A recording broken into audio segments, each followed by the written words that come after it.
గుడికి తీసుకొచ్చావు. 6 hours journey మొత్తం వేస్ట్ చేసావు కదరా. నీ నమ్మి వచ్చినందుకు చెప్పుతో పట్టుకోవాలరా. అయినా ఒకసారి చూద్దాం లేరా. సారీరా, ఇలా ఉంటుంది అనుకోలేదు. మరి ఎలా ఉంటుంది అనుకున్నావు? చూడు, పాడుపడిన దాన్ని తీసి పడేయకుండా ఇంకెలా ఉంచేశారు. అది కాదురా. ఏది కాదురా? ప్రపంచ దేశాలు కంప్యూటర్లు, స్పేస్ షిప్లు అంటుంటే గుళ్ళు గోపురాలు అంటూ మన దేశం ఇంకా వెనకెళ్తుంది. రేయ్, తెలిసి తెలియకుండా మాట్లాడకండ్రా. అసలు ఇలాంటి పాత వాటిని కూల్చి పారేయాలరా. రేయ్, ఇంకెందుకు టైం వేస్ట్, పని వెళ్దాం. ఇంకోసారి రేయ్, ఇలాంటి గున్నా. గుళ్ళు చూడడానికి ప్లాన్ రేయ్. చేయి. రేయ్ ఆగురా. రేయ్, నేను చెప్పేది కొంచెం అర్థం చేసుకుంట్రా. రేయ్ ఏంట్రా? ఏంట్రా వినది? ఒకసారి మీ సెల్ ఇవ్వండి, అలాగే మీ పర్సు కూడా. చిన్న పనుంది, ఇవ్వండి. ఇక మీ వస్తువుల్ని మర్చిపోండి. ఇదిగో క్రెడిట్ కార్డ్, ఎంత కావాలో తీసుకొని ఇంతకంటే మంచివి కొనుక్కోండి. చూడు బాస్, ఆ పర్సు మా నాన్న గుర్తు ఉంచుకున్నాను. నువ్వెంత డబ్బిచ్చినా ఆ పర్సు మాత్రం ఇవ్వను. ఇది పాడైతే లాకర్లో పెట్టి చివరి దాకా జాగ్రత్త చేస్తా. నా సెల్ కూడా అంతే. అందులో నాకు కాంటాక్ట్స్ ఉన్నాయి, నా కెరీర్ ఉంది. నువ్వు కోట్లు ఇచ్చినా ఇవ్వను. ఇది కింద పడి పగిలితే వేరే సెల్లో అదే సిమ్ వేసుకొని వాడతాను. ఇవి పాడైనా మీరు జాగ్రత్తగా పెట్టుకుంటారు. ఇంతకంటే ఎక్కువ డబ్బు వచ్చినా అమ్ముకోరు. మీకు వీటితో ఉన్న సంబంధం మహా అయితే 5-6 ఏళ్ళు. ఈ మాత్రానికే మీరింత సెంటిమెంట్ ఫీల్ అయితే, క్రేన్లు, ప్రొక్లేన్లు, కార్లు, బస్సులు లేని కాలంలో ఎంతో మంది శిల్పులు తమ జీవితాల్ని ధారపోసి 800 సంవత్సరాల క్రితం కట్టిన గుడి ఇది. ఇంకో 1000 ఏళ్ళైనా ఇది ఇలాగే ఉంటుంది.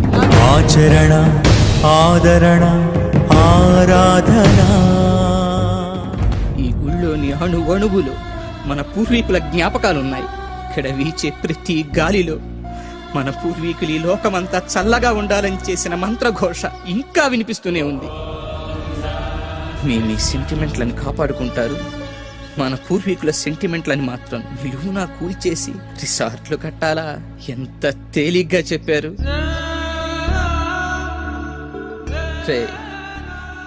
గుళ్ళు కట్టడం వల్ల దేశం వెనక్కి వెళ్ళటం లేదు, మనలాంటి స్వార్థపరులు పుట్టడం వల్ల దేశం వెనక్కి వెళ్తుంది. హ్యాట్స్ ఆఫ్ శ్రీ, ఏం చెప్పావు? Sorry boss. ఓకే ఓకే, ఇవన్నీ కళాఖండాలే, నేను ఒప్పుకుంటాను. అంతకన్నా స్పెషల్ వీటిలో ఏముంది? చాలానే ఉంది, కానీ నీకు అర్థమయ్యేట్టు చెప్తా. బాగా చూడు. ఇవి పవర్ జనరేటర్స్, ఇవి విండ్ జనరేటర్స్, ఇవి ట్రాన్స్మిషన్స్, ఇవి ట్రాన్స్ఫార్మర్స్, ఇవి ఎలక్ట్రిక్ పోల్స్, ఇవి సెల్ టవర్స్. ఇవి రూపుదిద్దుకోవటం మొదలై కేవలం 200 సంవత్సరాలు, కానీ లక్షల సంవత్సరాలకు ముందే సరిగ్గా ఇలాంటి ఆకారాలతో మన ఆలయాల విమాన గోపురాలు, గాలి గోపురాలు, ధ్వజస్తంభాలు నిర్మించబడ్డాయి. ఆలయ ప్రాంగణాల్లో ఉండే తులసి, రావి, మారేడు వంటి మొక్కలు ఎయిర్ ప్యూరిఫైర్స్ గా పనిచేస్తాయి. ఆలయాల్లో అర్చకులు చేసే ముద్రలు ఆక్యుప్రెజర్గా మారి శరీరంలోని ప్రాణశక్తిని ప్రేరేపిస్తాయి. వీటి ద్వారా వీళ్ల కాన్సంట్రేషన్ హై లెవెల్కి చేరుతుంది. దీన్నే తంత్రం అంటారు. వాళ్ళు పలికే శబ్దాలు ఎలక్ట్రోమాగ్నెటిక్ వేవ్స్, విద్యుదయస్కాంత శక్తి తరంగాలుగా మారతాయి. ఆ శబ్దాల అర్థాలు మైక్రోవేవ్స్, సూక్ష్మ భావ తరంగాలుగా పనిచేస్తాయి. దీన్నే మంత్రం అంటారు. గుళ్ళు కట్టేటప్పుడు బంగారం, వెండి వంటి ఖనిజాలతో పాటు నవరత్నాలను భూమిలో నిక్షిప్తం చేస్తారు.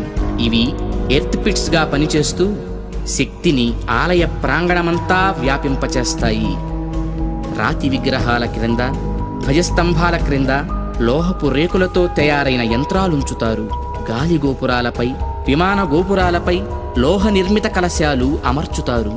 ధ్వజస్తంభాలకు లోహపు తొడుగులు వేస్తారు. ఉత్సవ విగ్రహాలను పంచలోహాలతో తయారు చేస్తారు. లోహం శక్తికి వాహకంగా పనిచేస్తుంది. దీన్నే యంత్రం అంటారు. మంత్రతంత్రాల ద్వారా ఉత్పత్తి చెందే శక్తికి ఈ యంత్రాలే రిసీవర్స్. ఇక హైడ్రాలిక్ పవర్ స్టేషన్స్ లో లాగా ఆలయాల్లో జరిగే అభిషేకాల్లో కూడా ఎత్తు మీద నుంచి స్వామి విగ్రహం మీద నీరు పడుతుంది. దానివల్ల పొటెన్షియల్ ఎనర్జీ కైనటిక్ ఎనర్జీగా మారుతుంది. ఇలా మంత్ర తంత్ర యంత్ర ప్రక్రియలతో విశ్వవ్యాప్తంగా ఉన్న ఇంటర్నల్ ఎనర్జీని రిసీవ్ చేసుకొని అందరికీ అందించే కాస్మిక్ పవర్ స్టేషన్స్ మన ఆలయాలు. ఈ జనరేటర్ నుండి ఉత్పత్తి అయిన విద్యుత్తు ట్రాన్స్మిషన్స్ ద్వారా టెర్మినల్ స్టేషన్కి చేరి అక్కడి నుండి సబ్ ట్రాన్స్మిషన్స్ ద్వారా ఎలక్ట్రిక్ పోల్స్ సాయంతో లో వోల్టేజ్ ఇళ్లకు, హై వోల్టేజ్ ఫ్యాక్టరీలకు అందుతుంది. సరిగ్గా ఈ జనరేటర్ లాగే గర్భగుడిలోకి చేరిన శక్తి అంతరాలయమంతా ప్రసరించి పరివార దేవతల ద్వారా విస్తరించి ఎలక్ట్రిక్ పోల్స్ వంటి ధ్వజస్తంభాల సాయంతో సామాన్యుల నుంచి మహాభక్తుల దాకా వాళ్ళ స్థాయికి తగ్గట్టు అందరికీ అందుతుంది.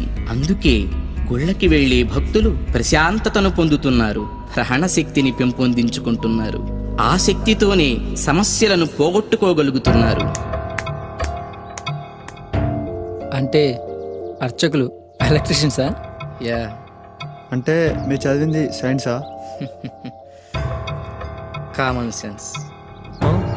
అందుకే గుండె పని చేస్తున్నంత కాలం దేహం బాగుంటుంది, గుడి పని చేస్తున్నంత వరకు దేశం బాగుంటుంది. నవ్య చైతన్య జీవనానికి అంకురార్పణ, భవ్య సౌజన్య భావాల సంతర్పణ, ఆలయాల అవతరణ, ఆలయాల అవతరణ.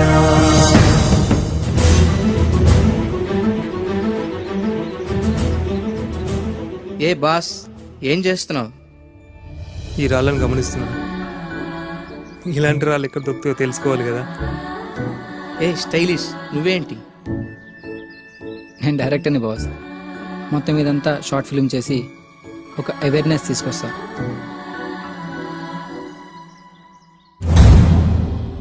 మనం ఫండ్స్ కలెక్ట్ చేద్దాం, ఈ ఆలయాన్ని పునర్నిర్మిద్దాం. కుటిల సంకుచిత తత్వాలపై మహత్వ పవిత్ర జలాల ప్రోక్షణ,